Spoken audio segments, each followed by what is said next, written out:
Hello, Lisa here. Welcome back to my channel. Welcome to Self-Worth Saturday. Today we're going to be talking about fear of abandonment. And this is a big topic for me because it's probably, I would venture to say, this is the biggest issue I've faced on my own self-worth journey.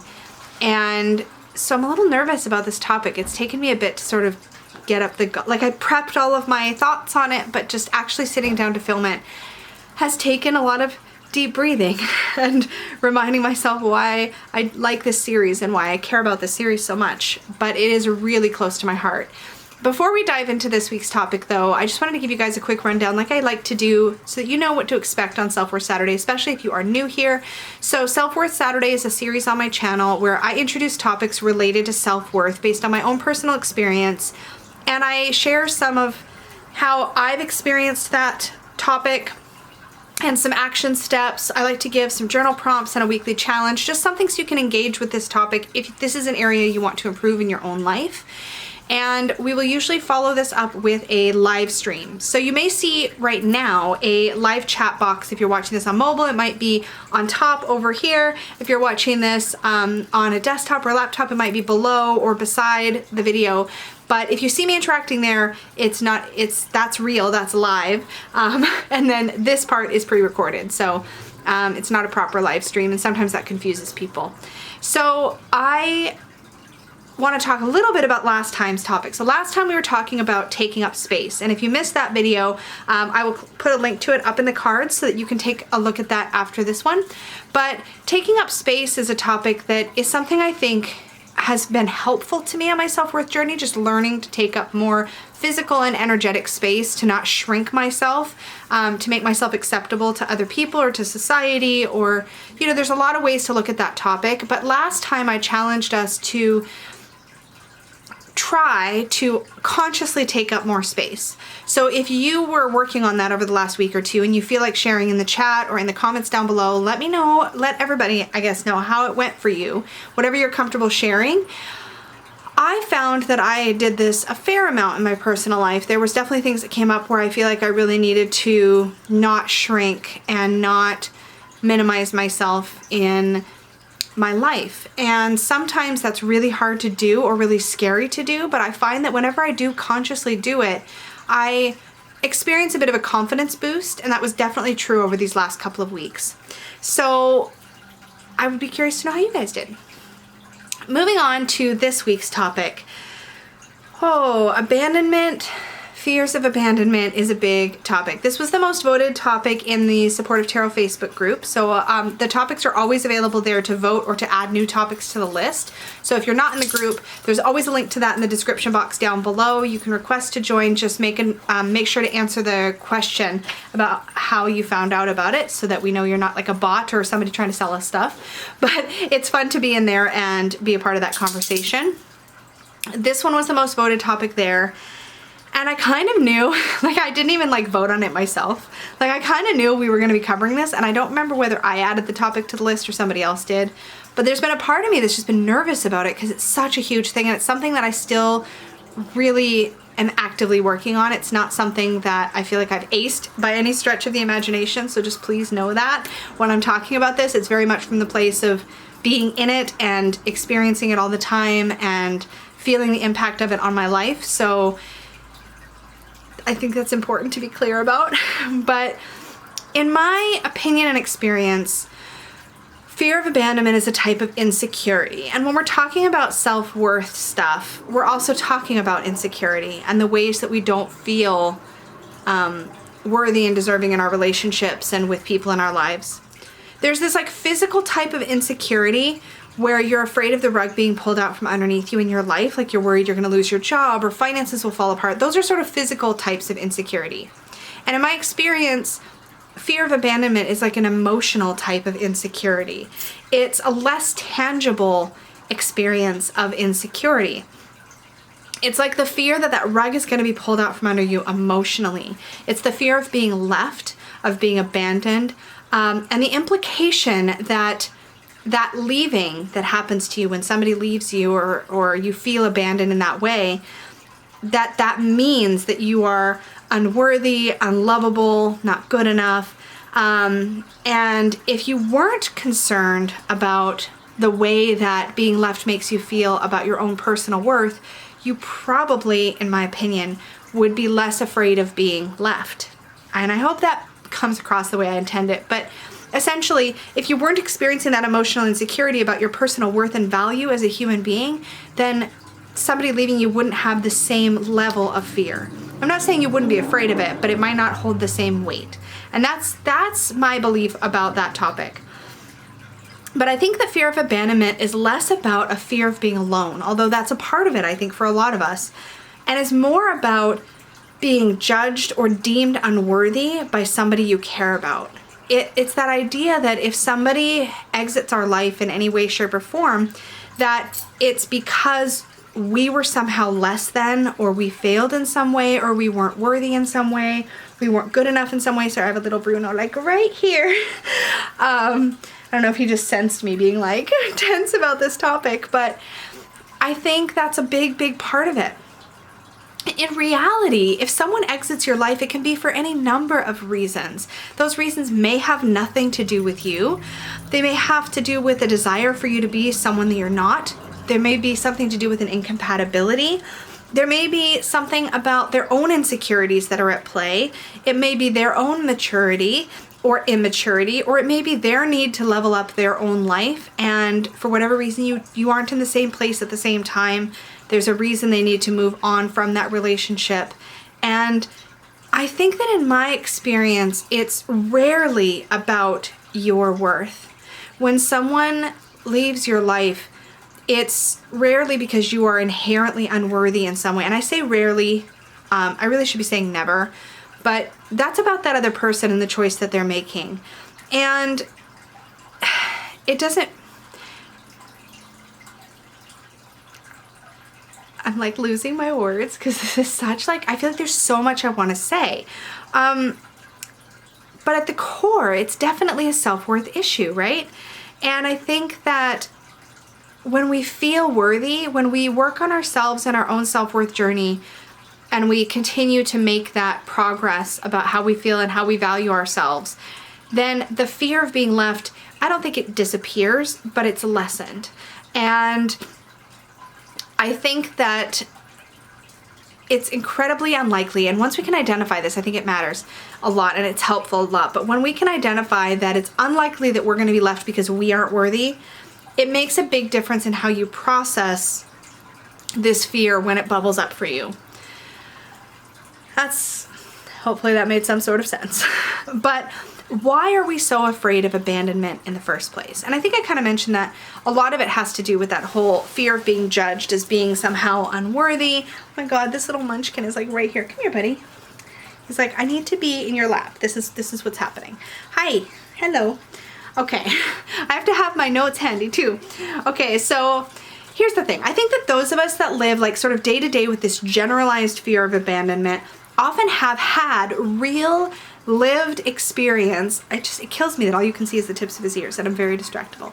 But a lot of us have had very real lived experience with actually being left, or being threatened with being left, or being left emotionally. Sometimes fears of abandonment stem from issues where we were neglected emotionally, not so much even physically. Sometimes we felt that absence of others in our lives in non-physical ways, and it's manifested in this fear of being left physically and also emotionally, right? So somebody can leave you in a sense if their emotions are cut off from you. Somebody can leave you physically as well, right? There's different ways of being or feeling left or abandoned. I think that when we've had those lived experiences that have happened, especially earlier in our lives, we sort of end up being taught that we're not worthy of love, and that's why we were left. And it's really easy when you're young and you're impressionable or vulnerable in some way, that when you have these experiences of being left, that the feeling is that you feel like it was because there was something wrong with you. We see this even in movies and TV, when we see people talk about storylines that involve kids who blame themselves when the parents are getting divorced. Like, it's my fault, right? It's like we have a tendency, I think, to self-blame when things go wrong in our lives, even when we're really young, as if we should have somehow foreseen it and prevented it, and that somehow if we were just better in some way, this experience wouldn't have happened. And the crazy thing to me is that sometimes these experiences are even very, very obviously not about us. It could be the loss by death of a loved one that makes us feel somehow like we didn't do enough or weren't good enough to keep them with us because we're young and we may not be able to integrate that loss effectively. And there's so many different ways that this can manifest. And in my experience, even just most of my experience, actually, I guess I'll just be blunt, but most of my abandonment fear and experience comes from early childhood experiences of constantly being piled into a car and, you know, our dad was threatened that mom was going to take us away. And this was constant. And I think this kind of, I mean, to the point where it was almost daily at times in my life when I was a kid. And I think that taught me that, like, people can just rip other people out of your life, or they can rip themselves out of your life and just on a whim or as a way to control or, I don't know, get what they want. And I'm really all over the place, so hopefully this is making some kind of sense. Let me get back to my notes, that might help. But so I wrote down, I think those of us that live day to day with a generalized fear of abandonment often have real lived experience of being left, threatened with being left, or in some other way taught we're not worthy of love. This can be through the toxic behavior of others or the lack of healthy affection from those who should have given us love and acceptance early in our development. For whatever reason in our lives, we've learned that we cannot trust the people we love the most to stand by our side or to communicate with us in healthy ways. And when that is absent, you develop that emotional insecurity. And it doesn't always have to be because somebody actually left you. And I hope that's what I'm getting across with some of my babble.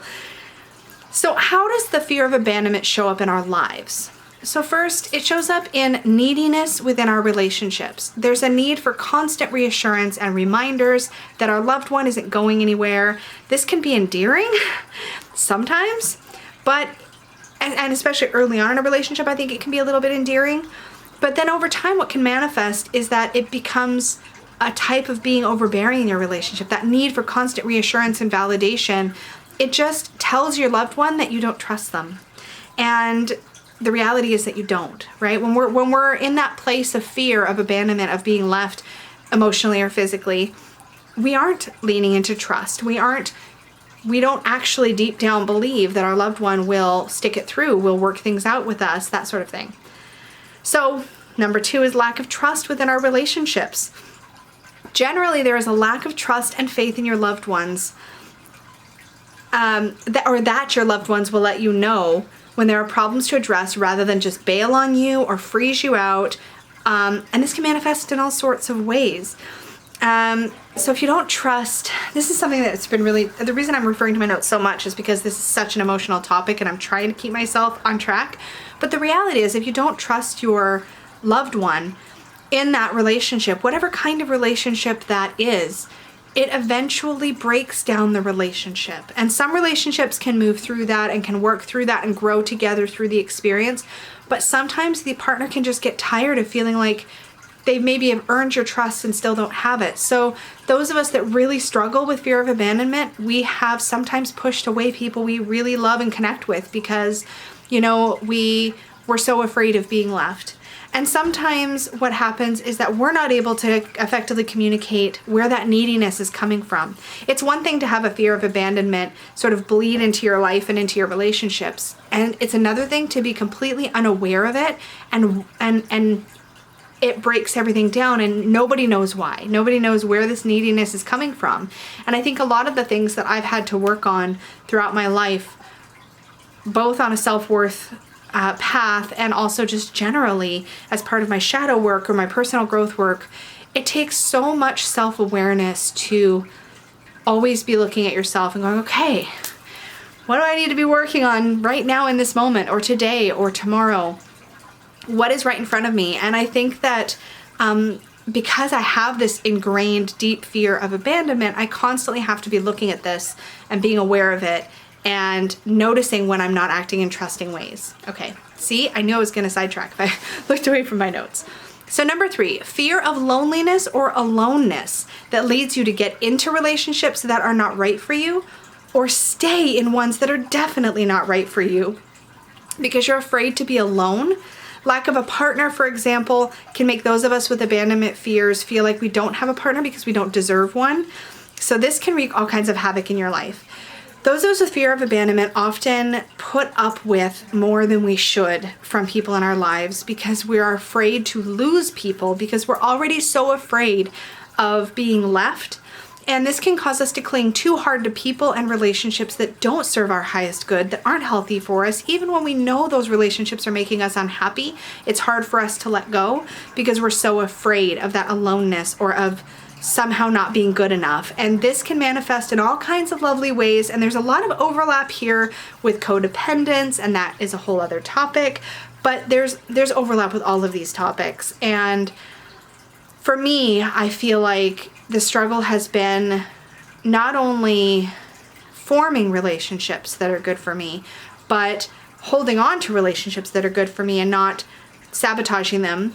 I should probably link self-sabotage. If I think of it, I will, because that was, I think, our very first topic on Self-Worth Saturday. But there's a tendency to do that. It's like that whole I'll leave before I can be left that can happen, right? And if you're not self-aware, you can self-sabotage the good stuff.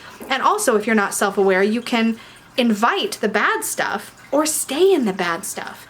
And this is a really messy thing that can come up for us, right? So that's one thing that can really, really happen. And number 4, which is related to number 3, is walking around with, this is kind of the same thing I think I just babbled about, but I'm going to say it anyways. Walking around with rose-colored glasses to avoid looking at difficult truths. I know this one so well. I'm afraid to lose people, so I look at them through the lens that shows me the very, very best about them so that I never have to make a difficult decision. There's an interesting thing that I had, like an aha moment I actually had this week when I was talking about this topic with Peggy, is that because I'm so afraid of being left, I also have a terrible fear of walking away because I never want to do that to somebody else. And so a lot of times I'll find myself in these situations where I should be extricating myself from a situation that's not healthy, and I struggle with it a lot more than maybe I would if I weren't so afraid of being left myself. It's like this kind of projecting thing. And hopefully that resonates with somebody, or at least that you understand what I mean by that. I think there's a lot to be said for exploring why we do the things that we do that either help us or hinder us in our personal growth. And I'm constantly looking at that stuff in my life. And whenever I draw connections like that, I'm always kind of excited in a weird way because I figure out, this connects to this, and this is where that comes from. And it's like a new way to get to know myself. But yeah, when you're afraid of being left, when you're afraid of that separation experience with anybody in your life, you can tend to skew your own perception to stay comfortable, to avoid facing that fear. And number 5, being really, really sensitive to criticism. When a loved one sits you down to say, hey, here's this thing that we should probably work on, or you need to work on because it's affecting me, or whatever it might be, it should be reassuring. Like really, really it should be. Because if somebody is making that effort to say, this is something that's not going quite so great, they're making that effort because they want to improve the relationship. If they wanted to just toss you to the curb and didn't give a crap about you, they wouldn't sit you down and say, here's some things we should probably work on. But for me, because of my fear of abandonment, the second someone says we need to talk, or there's like something that's not going well, I panic and I get afraid. And I've come a long way and I'm much better now, but it's still something I have to think about, be conscious of, be mindful of, and work through that crippling fear of, oh God, is this it? Like, is this the day the other shoe's gonna drop? Is this the day everything's gonna blow up in my face? I've been really happy. Is this the day? And bless Peggy's heart, because we've had so many conversations where it was really something minor and I was so afraid, and it made the conversation so much harder than it needed to be. And the reality is that now, even when I'm afraid, I see the gift in those situations. I see that they are opportunities to improve a relationship, to get closer, to work through difficulties. And so even when it's a little bit scary because of my programming or because of that sort of deep fear I've always carried, I've learned to look at it differently. But we'll get to that in a second. So I think that I'm going to recap these in a sec. We'll see how I do for time. Oh my gosh, 20 minutes in. I thought I was gonna be quick on this one because I was like, I'm just gonna like knock it out. It'll be good. Okay, number 6, you feel like you are not enough for you, which is really the crux of it. If you feel incomplete without somebody else, if you haven't formed a solid relationship with yourself, then the idea of being alone or being lonely is extra, extra scary. If you don't know yourself, if you have a tendency, and we talked about this in the episode on building a strong relationship with yourself, and I'll talk about this more in a minute, but if you have not gotten to know yourself, if you tend to sort of mold yourself around the other people in your life and form yourself to what matters to them and what their interests are and what they want from you, then you have never identified or kind of created your own self-identity. And the idea then of being without those people you've molded yourself around is extra terrifying. My years as a chameleon, which is what I kind of called myself at that point in my life, my years as a chameleon were the scariest when it came to my abandonment fear, because I molded myself around everybody in my life. There was a lot of dependence there and codependence, and there was a lot of neediness and fear. And because of that, any one person wanting to pull away from me was a devastating idea. And I wouldn't have known what to do with myself all by myself in those days because I had no idea who I even was. So that's a lot. Let's talk about some action steps, how you can shift some things if this is something you're finding yourself struggling with. And as always, remember, I'm coming at this from my own personal perspective, my experience, the work that I've done in my life and what I've found useful. Your mileage may vary. And always remember for any of these kinds of topics that it can really help some people to talk to somebody, whether that be a trusted friend or a loved one or a therapist or a psychologist, whatever helps you to unpack and work through this stuff. Never hesitate to reach out for help and support where you need it. Here's what I've found to be helpful. Number 1, build a relationship with yourself. And I was just talking about this. If you get to know who you are, if you start to sort of build your own self-identity, if you build an identity that is not dependent on the people around you, then you will be much more able to withstand aloneness. And if aloneness is less terrifying, then you'll be less afraid of being left. It's not the only thing to address, but it's one thing to address.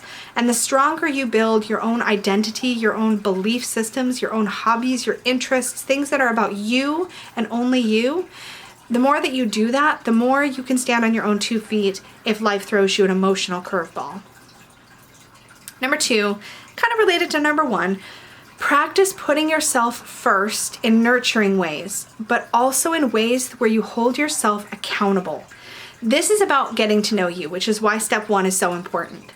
The positive stuff about yourself you need to get to know, but you also need to get to know the stuff that you need to work on so that you can really be real with yourself about yourself and about your relationships, which kind of brings us to number 3.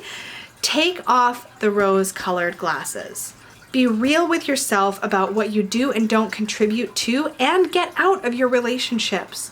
It's really easy to get tied up in thinking that a relationship is meeting your needs when maybe it's not. Thinking a friendship is fair and feels like there's an equal give and take when it's just you pouring in and getting very little back.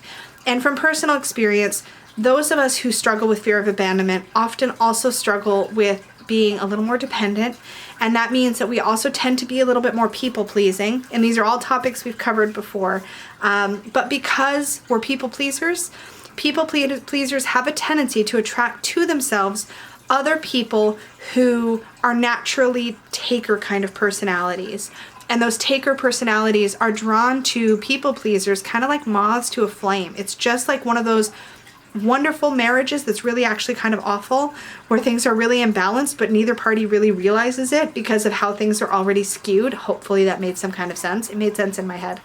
But it's important to take off those rose-colored glasses.